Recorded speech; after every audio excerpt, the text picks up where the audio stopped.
एक बहुत बड़ा राज्य था जिसका राजा बहुत ही शक्तिशाली और दयालु था, लेकिन वो बूढ़ा हो चुका था।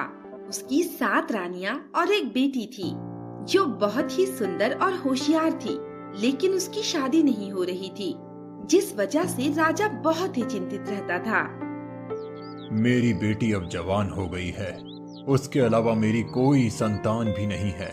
अगर उसकी शादी नहीं हुई तो मेरे मरने के बाद मेरे राज्य का क्या होगा? कौन मेरा राजपाट संभालेगा?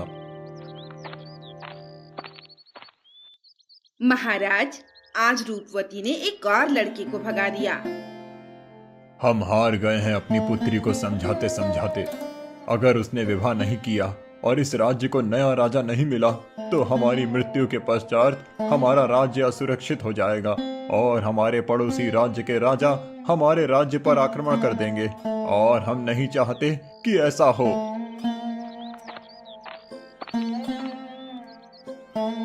पिताजी, जब तक मुझे योग्य वर नहीं मिलेगा मैं विवाह नहीं करूंगी। राजा जब बहुत परेशान होता था तो शिकार करने जंगल जाया करता था। राजा उस दिन भी शिकार करने जंगल गया। आज एक भी शेर नहीं मिला, लगता है जंगल के और अंदर जाना पड़ेगा।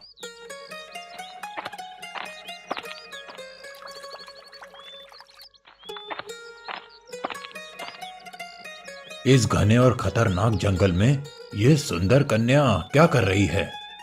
राजा उस लड़की की नीली आंखों और सुंदरता पर मोहित हो जाता है और उसका पीछा करने लगता है। राजा समझ रहा था कि वो लड़की नहीं जानती थी कि वो उसका पीछा कर रहा है। तुम कौन हो और मेरा पीछा क्यों कर रहे हो? मैं राजा वीर प्रताप हूँ और तुमसे विवाह करना चाहता हूँ। ऐसा कभी नहीं हो सकता। तुम मेरी बेटी से विवाह नहीं कर सकते। मैं आपकी बेटी से बहुत प्रेम करता हूँ और उससे विवाह करने के लिए कुछ भी करूँगा। ठीक है, तुम अपनी 7 रानियों और बेटी को बंदी बनाकर मेरे पास छोड़ दो। उसके बाद तुम मेरी बेटी से विवाह कर सकते हो। ठीक है, मैं ऐसा ही करूँगा। दोनों माँ बेटी जादूगरनियां थीं। अपने जादू से उन लोगों ने राजा के बारे में सब कुछ जान लिया था। राजा अप्सरा के वश में था, इसीलिए उसने उस बूढ़ी औरत की बातों में आकर अपनी पत्नियों और बेटी को बंदी बनाकर उसके पास ले गया। ना जाने महाराज ने हमें किस जुर्म की सजा दी है। कितने दिन बीत गए इस बंदी गृह में, न जाने हम यहाँ से कब आजाद होंगे। ये बूढ़ी औरत तो हमें पेट भर के खाने को भी नहीं देती। हाँ, ऐसा ही रहा तो हम बहुत जल्द ही भूखे मर जाएंगे। ऐसा कुछ नहीं होगा, मैं आप सबको यहाँ से आजाद करवाऊंगी।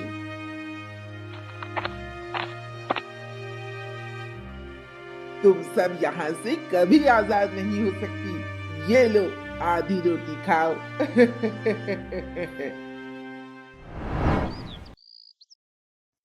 महाराज, जो भी हमारा विरोध करे और राज्य में घुसने की कोशिश करे उसे बंदी बना लिया जाए। राजा उसके मोह जाल में फंसा था, इसीलिए वो जो भी बोलती राजा वही करता। मुझे 6 महीने हो गए दीवार में छेद करते हुए। बेटी, तूने दीवार में छेद कर दिया। बस माँ, ये छेद इतना बड़ा हो जाए कि आप सब इस छेद से बाहर निकल सको। नहीं बेटी, सूरज निकलने वाला है। सूरज निकलते ही वो बूढ़ी औरत यहाँ आएगी और अगर उसने तुझे दीवार में छेद करते देख लिया तो हम में से कोई आजाद नहीं हो पाएगा।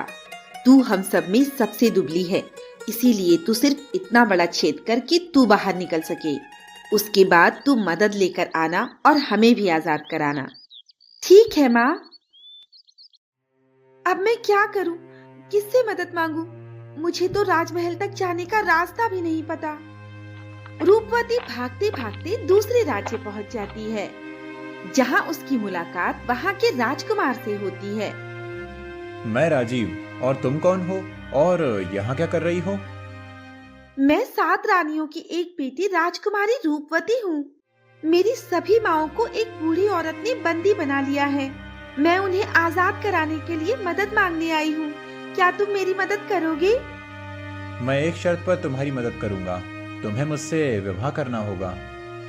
हाँ ठीक है, मैं अपनी माँओं को आजाद करवाने के लिए तुमसे विवाह करने के लिए तैयार हूँ, लेकिन मैं तुमसे विवाह तभी करूँगी जब तुम उन्हें आजाद करवाओगे।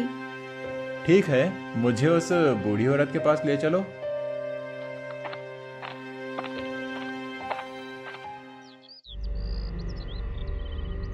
ये है वो बूढ़ी औरत जिसने मेरी सभी माँओं को बंदी बनाया है। मैं अभी इसे मारकर उन्हें आजाद करवाता हूँ।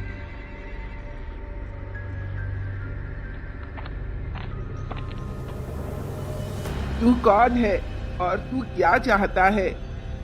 जिन्हें तुमने बंदी बनाया है, मैं उन्हें छुड़ाने आया हूँ। तो तुझे वो राजकुमारी लेकर आई है।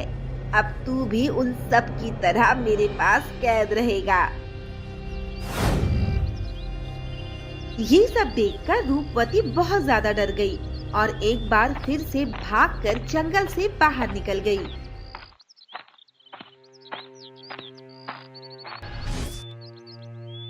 अब मैं क्या करूंगी?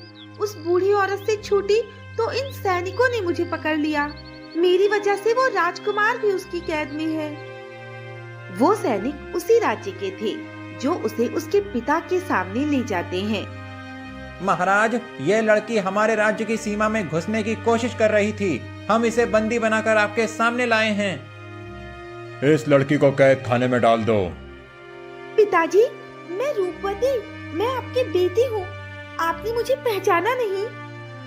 मेरी कोई बेटी नहीं है, इसे ले जाओ यहाँ से।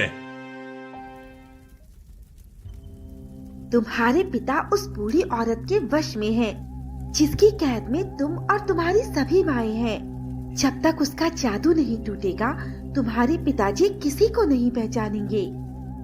तुम कौन हो और ये सब कैसे जानती हो? मैं अपने पिताजी को उस बूढ़ी औरत के जादू से कैसे मुक्त कराऊं? उसके लिए तुम्हें सोमरस तालाब का पानी लाना होगा, जिसे पीने के बाद तुम्हारे पिता उस जादू से मुक्त हो जाएंगे। वो तालाब दक्षिण दिशा में घने जंगलों के बीच है। तू जा, वहाँ तेरी मौत तेरा इंतजार कर रही है। वहाँ कोई तालाब नहीं, बल्कि बहुत बड़ा राक्षस है जो तुझे कच्चा चबा जाएगा। ना जाने वो तालाब अभी और कितनी दूर है। मैं बहुत थक गई हूँ, थोड़ी देर आराम कर लेती हूँ।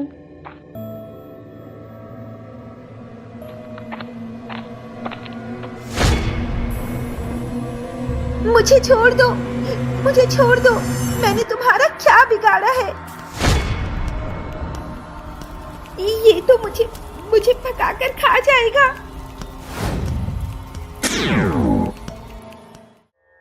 आपका बहुत बहुत धन्यवाद, आपने मुझे इस राक्षस से बचाया। आप कौन हो? मैं सफेद चुड़ैल हूँ।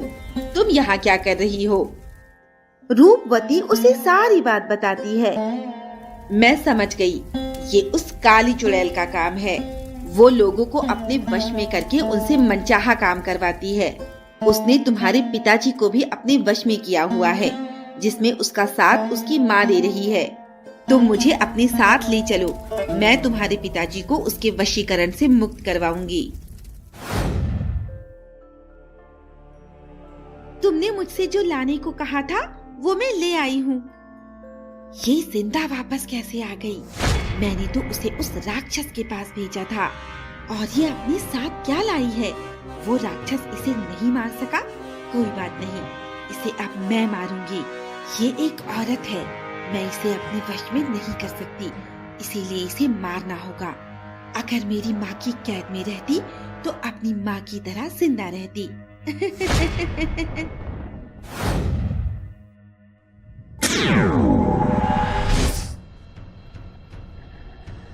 सफेद चुड़ैल, यही है वो जिसने मुझे वहाँ पर भेजा था। इन दोनों को पकड़ लो। हाँ, मुझे रस्सियों में किसने बांधा? किसकी इतनी हिम्मत हुई? मुझे अभी आजाद करो। पिताजी, आप इस औरत के वश में थे और वही कर रहे थे जो ये औरत करने को कह रही थी। रूपवती अपने पिता वीर प्रताप से अप्सरा के बारे में सब कुछ बता देती है और वीर प्रताप और सफेद चुड़ैल को उस बूढ़ी औरत के पास ले जाती है, जहां उसकी सातों माएं और राजकुमार राजीव कैद थे। सफेद चुड़ैल उसे भी पत्थर की मूर्ति बना देती है और उन सभी को आजाद करा देती है। बेटी, तुमने हम सबको इस जादूगरनी से बचा लिया।